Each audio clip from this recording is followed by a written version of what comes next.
Jesus says, everyone who looks at a woman. What's interesting there to me is that Jesus is saying everyone. He's calling the people to diligence, the ones who are having the lustful thoughts. And you might be thinking, yeah, no kidding. But I think it's worth noting that what he's not saying is all of those people who are causing the lustful thoughts.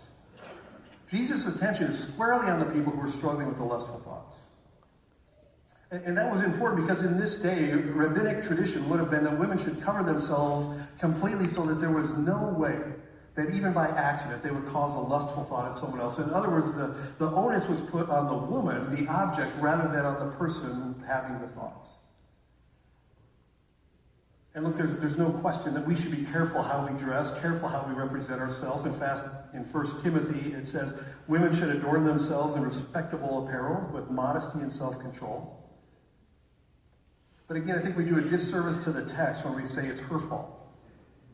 I'm having these thoughts because of the way that she's dressed. Jesus is addressing the internal intent. He's talking about our thoughts. So what does it mean to look at someone with lustful intent? Might be helpful to kind of explain that. And I think the first thing is that Jesus is not talking about a casual glance where you notice maybe the beauty of someone else or see that they're attractive.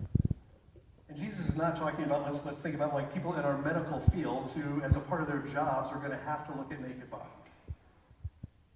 In fact, my oldest son asked if I could share this story. He's a physician's assistant, and so when he was going through PA school, a part of the class was that he would have to give exams on like these practice students. Evidently, it's somebody's complete job that they just get physicals done on them all day, every day by medical students, and then they provide input. Like, that would be the worst job ever. Like, no offense, but yeah, I don't really look forward to my physical every year, much less doing about 20 of those a day. But so my son is doing this physical exam, and he's got a gal in front of him, and she's not wearing a shirt, and he is not looking down. He's staring at her eyes, burning right through her eyes, and she finally says, "Hey, handsome, eyes down here. Like, you can't do the exam if you're going to continue to make eye contact." So I was proud of my son, like, yay, that's what we talked about. But in that case, to be able to do your job, you're going to have to maybe look at someone. Sexual attraction is not even necessarily lustful intent. Like, we would hope those people who are getting ready to be married are looking forward to the intimacy of their wedding night. No, lustful intent is this glaring at a woman for the purpose of feeding your own sensual appetite. Desiring or imagining sexual relationships with somebody who is not your spouse.